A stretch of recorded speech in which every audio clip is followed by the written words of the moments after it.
Good day, grade 8 students. We're now on week 3, quarter 3 of Mathematics 8. This is Mama Mar Cruz, your teacher.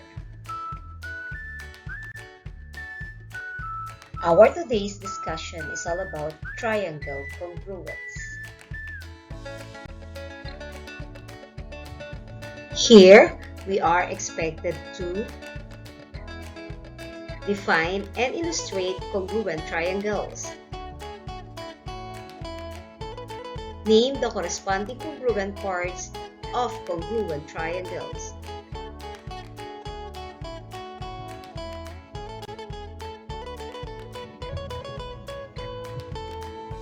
Let's have a review of what a triangle is. Yes, a triangle is a three-sided polygon. We're given a figure. How do we name this triangle? We name a triangle using the three vertices of the triangle. What are the parts of the triangle? The triangle has three vertices, three angles, and three sides. In this case, the three vertices are A, B, and C. And the three angles are angle A, angle B, and angle C. While the three sides are segment AB, segment BC, and segment AC. Now, let's build your understanding. We have triangle ABC and triangle MON. If we place triangle MON on top of triangle ABC, what do you notice about? Yes, the two triangles coincide and match exactly. So what are the corresponding parts of these two triangles? By the way, this symbol is read as corresponds to. In these two triangles, the corresponding angles are angle A corresponds to angle M, angle B corresponds to angle O, and angle C corresponds to angle N, while the corresponding sides are segment AB corresponds to segment MO, segment BC corresponds to segment ON, and segment AC corresponds to segment MN.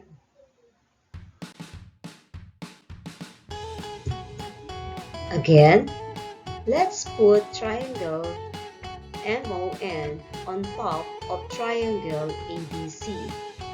Notice that the matching parts of the triangles fit exactly. The matching parts are equal in measure. Thus, the corresponding parts of the triangles are congruent. So, what are the corresponding congruent angles of triangle ABC and triangle MON? The corresponding congruent angles of triangle ABC and triangle MON are angle A congruent to angle M, angle B congruent to angle O, and angle C congruent to angle N. What about the corresponding congruent sides of triangle ABC and triangle MON? Segment AB congruent to segment MO, segment BC congruent to segment ON, and segment AC congruent to segment MN. Therefore, triangle ABC is congruent to triangle MON.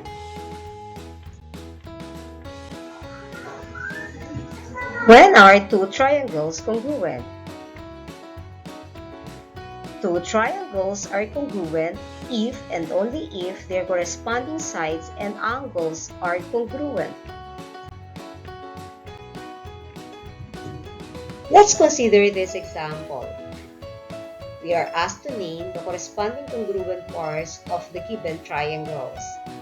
We're given triangle LYN congruent to triangle MOR.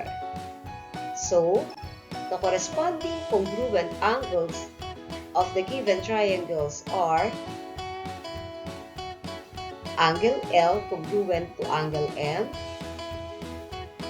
angle Y congruent to angle O, and angle N congruent to angle R, while the corresponding congruent sides of triangle LYN and triangle MOR are segment NL congruent to segment RM, segment YN congruent to segment OR, and segment LY congruent to segment MO. Let's have another example. Again, we are asked to name the corresponding congruent parts of the given congruent triangles.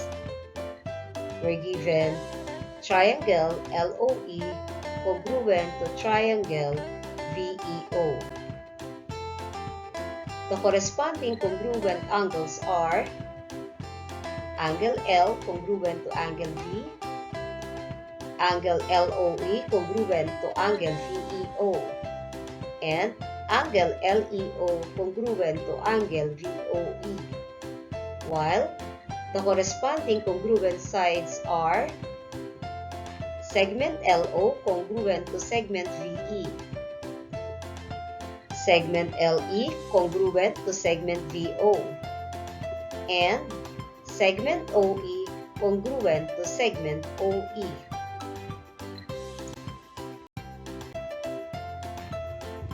Now, it's your turn. Let's have this practice exercises number 1.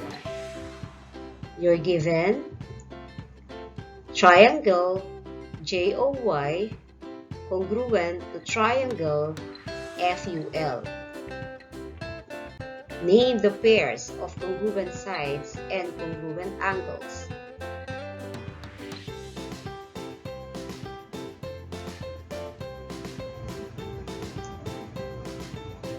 Let's check your answer. The congruent sides are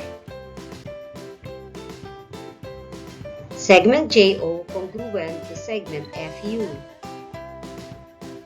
segment OY congruent to segment UL, and segment JY congruent to segment FL. And the congruent angles are angle J congruent to angle F, angle O congruent to angle U, and angle Y congruent to angle L.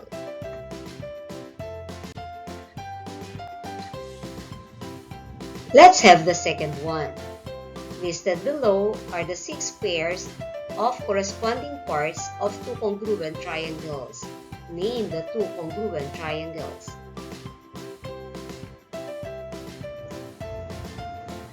The congruent triangles are triangle PEN congruent to triangle LAG, or it could be triangle ENP congruent to triangle AGL, or triangle NPE congruent to triangle GLA. Shall we say that triangle PEN is congruent to triangle GAL? Let's see. This is triangle PEN, and this is triangle GAL. Let's put triangle GAL on top of triangle PEN. Does the 2 triangles correspond to each other? Obviously, they are not. Therefore, we cannot say that triangle PEN is congruent to triangle GAL because when naming congruent triangles, we must write the corresponding vertices in the correct order.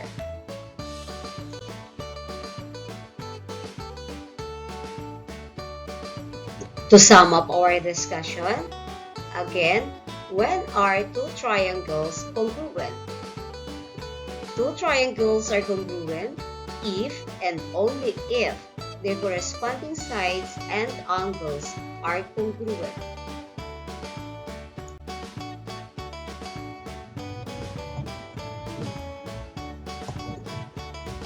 Wow, what a nice pictures! Are you dreaming of someday you will have this kind of house or can come across these bridges? Yes. By the way, how are the concepts and clear understanding of congruent triangles used in technology, industry, and engineering? Triangles are considered to be the most stable of all geometric figures. These are oftentimes used as frameworks, supports, or braces for many construction works. Architects and engineers use triangle when they build structures because triangles are strong enough to maintain their shapes when acted upon by external or internal forces. For your task later and to be passed on our next meeting, for the overlapping congruent triangles given below, list the corresponding congruent parts.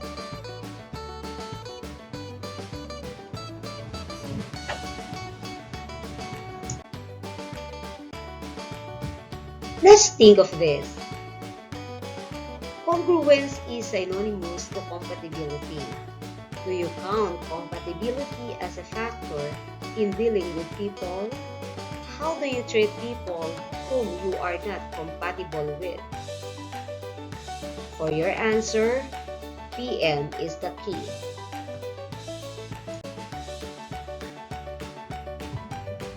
That's all for today. Hope you enjoyed our discussion. Thank you and God bless us all.